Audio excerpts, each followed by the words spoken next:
Hello friends, welcome to the channel. दोस्तों, यहाँ पर शासनादेश पीएनपी की तरफ से जारी हो गया है, जिसमें आपको कुछ महत्वपूर्ण बातों को बताया जाएगा। तो आप इसे बहुत ही अच्छे से और ध्यानपूर्वक पढ़िएगा, क्योंकि क्या होता है कि जल्दबाजी में इसमें कुछ चीज़ें हम मिस कर जाते हैं, जिसकी वजह से हमें आपके आने वाले एग्ज़ाम में और इसके साथ ही जैसे इससे जितनी भी संबंधित प्रोसेस हैं उन सभी में कुछ न कुछ समस्याएं होने लगती हैं। तो इसलिए आज हम इस शासनादेश को पूरा पढ़ेंगे और आपको बताएंगे कि इसमें क्या क्या परिवर्तन हुए हैं। हालांकि ये संशोधित हुआ है, तो आप इसे और अधिक गौर से पढ़ेंगे ताकि आपके एग्ज़ाम में आपके एग्ज़ाम में, आपके रजिस्ट्रेशन फॉर्म में और आपकी काउंसलिंग में कोई भी समस्या ना होने पाए। तो आइए चलते हैं, देखते हैं। तो आप देख रहे हैं कि यहाँ पर जो दिया है कि सचिव परीक्षा नियामक प्राधिकारी यानी कि पीएनपी उत्तर प्रदेश प्रयागराज की तरफ से यह जारी किया गया है।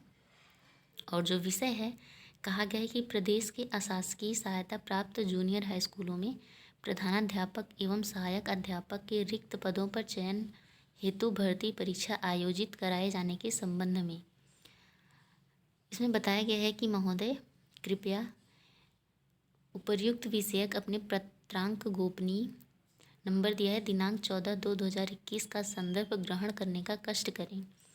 यानी कि यहाँ से जो भी भर्ती संबंधित जानकारियाँ हैं वह पीएनपी को जारी करते हुए बताया गया है कि इसमें क्या क्या उन्हें किस प्रक्रिया के द्वारा यह कार्य करना है। आगे दी है उत्तर प्रदेश मान्यता प्राप्त बेसिक स्कूल अध्यापकों की भर्ती एवं सेवा की शर्तें नियमावली 1978 के अंतर्गत अशासकीय सहायता प्राप्त जूनियर हाई स्कूलों में रिक्त प्रधानाध्यापक और सहायक अध्यापक के पदों पर चयन की कार्यवाही संबंधित प्रबंधक द्वारा जारी की जाती है। उक्त नियमावली 1978 में चयन से संबंधित प्रावधानों में संशोधन करते हुए 7वां संशोधन नियमावली 2019 दिनांक 4/12/2019 को निर्गत की गई है। यहाँ पर बताया गया कि उत्तर प्रदेश मान्यता प्राप्त बेसिक स्कूल अध्यापकों की भर्ती एवं जो सेवा की शर्तें हैं उनमें क्या क्या हुआ है। तो यहाँ पर इसे आप पढ़ते हुए चलिए और आगे देखते हैं जो आपके लिए बहुत ही इम्पोर्टेंट चीज़ें हैं।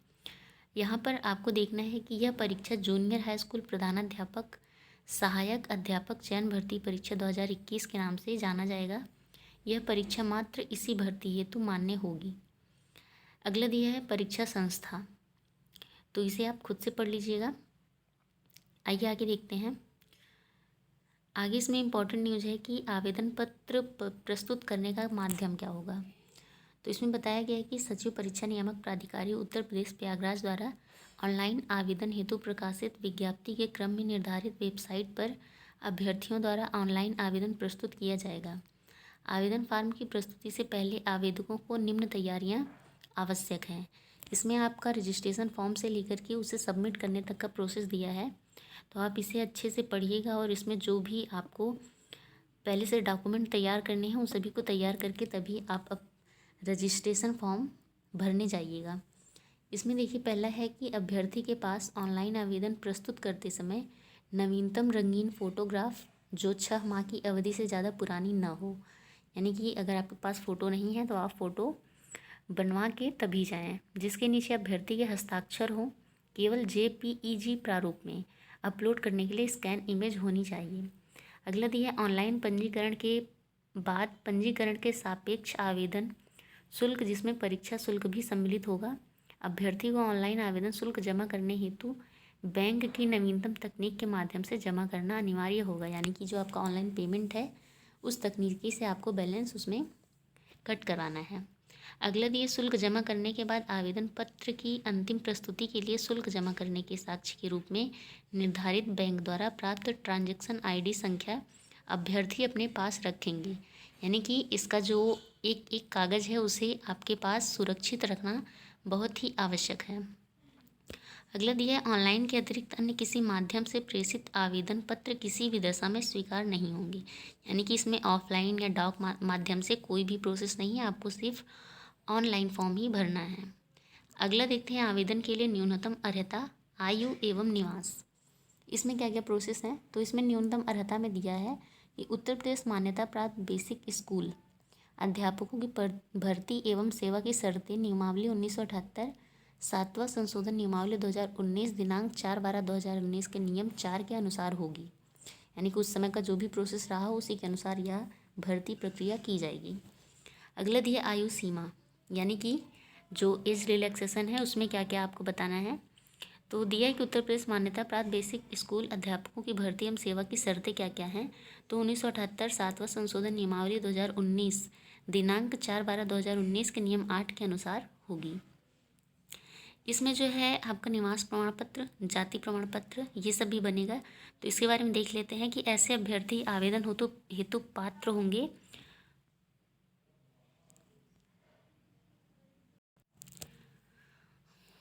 ऐसे अभ्यर्थी आवेदन हेतु पात्र होंगे जो भारत के नागरिक हों तथा आवेदन की तिथि के पूर्व उत्तर प्रदेश में निरंतर 5 वर्षीय स्थायी निवासी हों। अभ्यर्थी द्वारा निर्धारित प्रारूप पर सक्षम स्तर से निर्गत निवास प्रमाण पत्र चयन और सत्यापन के समय चयन समिति के समक्ष प्रस्तुत किया जाना अनिवार्य है। तो आपको बता दें कि ऐसे ही गड़बड़ी 69,000 वैकेंसी में हुई थी, तो उससे आप बिल्कुल परिचित हैं, इसलिए आप इसमें ऐसी कोई भी गलती ना करें तो ज़्यादा अच्छा होगा। यानी कि इसमें संशोधन का कोई मौका नहीं है, तो आप उसे भी ध्यान में रखेंगे और उसके साथ ही अपने सारे डॉक्यूमेंट्स को बहुत ही अच्छे से 2 बार 3 बार पढ़ के खुद से भी घर में परिवार में जो कोई सदस्य हों उनसे भी पढ़वा करके, ताकि कोई भी गलती उसमें आपसे हो ना पाए। उसके साथ ही आप रजिस्ट्रेशन फॉर्म भरेंगे तो आपके लिए ज़्यादा अच्छा होगा। अगला देखते हैं परीक्षा संरचना व विषय वस्तु। यह जो परीक्षा है वह निःशुल्क एवं अनिवार्य बाल शिक्षा का अधिकार अधिनियम 2009 में जूनियर हाई स्कूल हेतु निर्धारित मानक एवं मानकों के अनुसार जूनियर हाई स्कूल के भाषा, विज्ञान, गणित एवं सामाजिक अध्ययन के अध्यापकों की उपलब्धता सुनिश्चित किए जाने का उल्लेख है। अतः अशासकीय सहायता प्राप्त जूनियर हाई स्कूलों में चयन हेतु सामान्य ज्ञान, भाषा, सामाजिक अध्ययन तथा विज्ञान एवं गणित विषय हेतु परीक्षा आयोजित कराई जाएगी। अगले इसमें दिया है कि सहायक अध्यापक के पद पर चयन के लिए परीक्षा में एक प्रश्न पत्र होगा जिसके 2 खंड होंगे। प्रथम खंड में 50 प्रश्न सामान्य ज्ञान के संबंधित होंगे जो सभी अभ्यर्थियों हेतु अनिवार्य होगा। यानी कि यह जो पेपर है वो सभी के लिए कॉमन है और इसे सबको देना है। द्वितीय खंड में 100 प्रश्न संबंधित विषय के होंगे जिसमें भाषा, सामाजिक अध्ययन तथा विज्ञान एवं गणित में किसी एक विषय का अभ्यर्थी को चयन करना अनिवार्य होगा। भाषा में संस्कृत, हिंदी या अंग्रेजी में से किसी एक का चयन करना भी अनिवार्य होगा। तो इसमें आप अपनी कन्फ्यूजन को, अभी तक जो कॉम्बिनेशन को लेकर के समस्या थी और आपके सब्जेक्ट को लेकर समस्या थी, उन सब से आपको अपना दिमाग हटा करके इस भर्ती प्रक्रिया में जो भी समस्याएं होंगी वो आगे तो होनी ही है, क्योंकि इसमें कुछ भी सच में नहीं बताया जा रहा है और ना ही किसी का जो कन्फ्यूजन है उसे क्लियर किया जा रहा है। तो दिक्कत तो सामान्य सी बात है, आगे होगी, लेकिन अभी आपको फॉर्म पर ध्यान देना है और इसमें जो कहा गया है उसी के अनुसार आप अपना फॉर्म भरें। प्रश्न पत्र का कठिनाई स्तर जो है वह स्नातक स्तर का होगा। परीक्षा का समय 2.5 घंटे का है, यानी कि 150 मिनट। पूर्णांक भी 150 का है, प्रश्नों की संख्या भी 150 होगी, यानी कि 150। प्रश्न का प्रकार जो है बहुविकल्पीय होगा। प्रश्न पत्र का संयोजन एवं कठिनाई स्तर स्नातक का है। आगे देखते हैं। विषय वस्तु सामान्य ज्ञान जो है वो सबके लिए अनिवार्य है और यह 50 प्रश्न होंगे जो कि 50 अंकों के होंगे। आगे भाषा शिक्षक के लिए संस्कृत, हिंदी और अंग्रेजी इनमें से कोई एक है, यानी कि इन 3 सब्जेक्ट में से कोई एक कॉमन जो आपके सीटेट या यूपी टेट के फॉर्म में भरा गया है उसमें से कोई एक सब्जेक्ट आप ले सकते हैं जो कि 100 नंबर का होगा। अगला खंड खा है जिसमें सामाजिक अध्ययन शिक्षक के लिए सामाजिक अध्ययन की कोई ऑप्शन में आपको चूज़ करना है। विज्ञान एवं गणित शिक्षक के लिए भी ऐसा ही ऑप्शन दिया गया है, लेकिन एक इसमें यही समस्या है कि जो विज्ञान या गणित लिए हैं उनके लिए दोनों ही पेपर अनिवार्य होंगे, यानी कि 100 प्रश्न आएंगे जिसमें से आपका विज्ञान भी हो सकता है, गणित भी हो सकता है। तो वो आगे की समस्या आगे बताया जाएगा, जिस तरीके से सरकार चाहिए उस तरीके से यह कार्य किया जाएगा।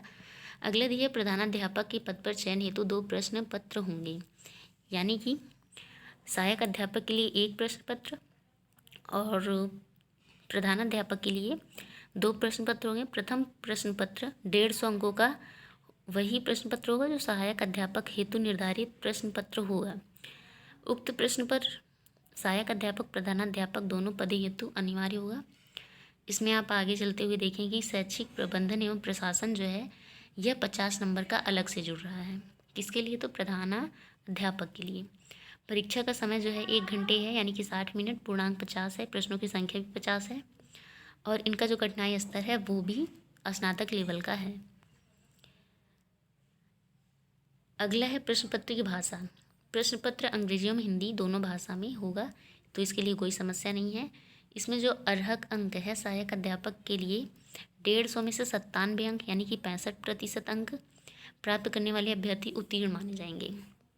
और जो छूट के साथ हैं, यानी कि अन्य पिछड़ा वर्ग, अनुसूचित जनजाति, अनुसूचित जाति, स्वतंत्रता संग्राम सेनानी, भूतपूर्व सैनिक, इन सभी के लिए 150 में से 90 अंक, यानी कि 60% अंकों के साथ उत्तीर्ण होना अनिवार्य है। प्रधानाध्यापक के पद हेतु पूर्णांक प्रथम और द्वितीय प्रत में 200 में से 65%, यानी कि 130 अंक प्राप्त करने वाले अभ्यर्थी उत्तीर्ण माने जाएंगे। और इसके साथ ही जो छूट वाले अभ्यर्थी हैं उन्हें 120 अंक, यानी कि 200 में से 120 अंक, जो कि 60% होगा, लाना अनिवार्य है। परीक्षा परिणाम का प्रकाशन, ये अब आप पढ़ते चलिए। इसमें जो जो भी दिया है वह किस तरीके से है, इसे आप पॉज कर करके पढ़ते जाइए, ताकि आपकी कोई भी समस्या जो है ना हो। परीक्षा का जो आयोजन है वो परीक्षा मंडल मुख्यालय के जनपद पर आयोजित होगा। और इसके साथ ही यह कुछ इम्पोर्टेंट चीज़ है जिसमें अध्यक्ष हैं, सदस्य हैं, शिक्षा क्षेत्र से जो संबंधित अनेक अधिकारी हैं, उनकी पोस्ट है, उसमें कौन कौन रहेंगे, यानी कि देख रेख कैसे होगी। और वहाँ पर जो पेपर के लिए कुछ कंडीशन रहती हैं, जैसे डिग्री कॉलेज, इंटर कॉलेज, वहाँ क्या ले जाना होता है, क्या नहीं ले जाना होता है, ये सारी समस्याएं हैं।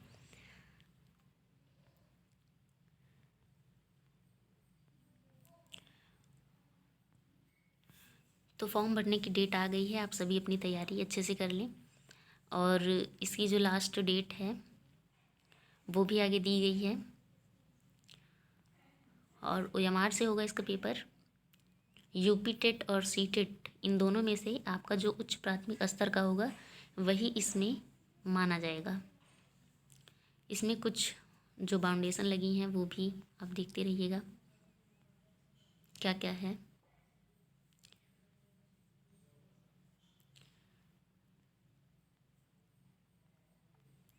बुकलेट को किस तरीके से भरना है, ये सारी प्रोसेस आपको यहाँ पर बताई गई हैं।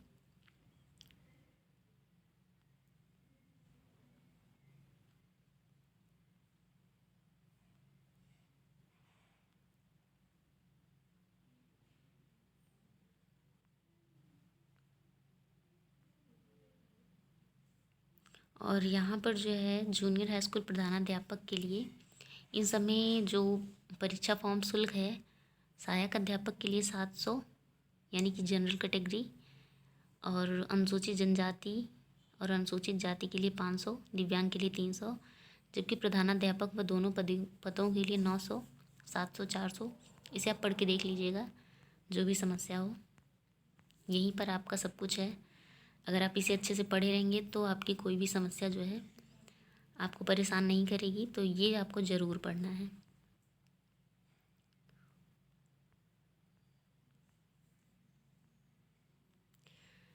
ये विज्ञापन का प्रकाशन है। रजिस्ट्रेशन की अंतिम तिथि दिनांक 17/3/21 है। और ऑनलाइन आवेदन के लिए रजिस्ट्रेशन प्रारंभ होने की तिथि 3/3/2021, यानी कि यह आज से प्रारंभ है। एग्ज़ाम जो है इसका 18/4/2021, यानी कि अप्रैल में होगा। 2 प्रश्न पत्र होंगे। सहायक अध्यापक के लिए प्रथम प्रश्न पत्र जरूरी है, जबकि प्रधानाध्यापक के लिए दोनों प्रश्न पत्र अनिवार्य हैं। ये यहाँ पर दिया गया है, सूचना एवं आवश्यक कार्यवाही हेतु प्रेषित, यानी कि कितने लोगों को इस एग्ज़ाम में क्या क्या कार्य करना है, कौन कौन से अध्यक्ष रहेंगे, उन सभी के बारे में जानकारी दी गई है। तो दोस्तों आज के लिए बस इतना ही। Very big thank you.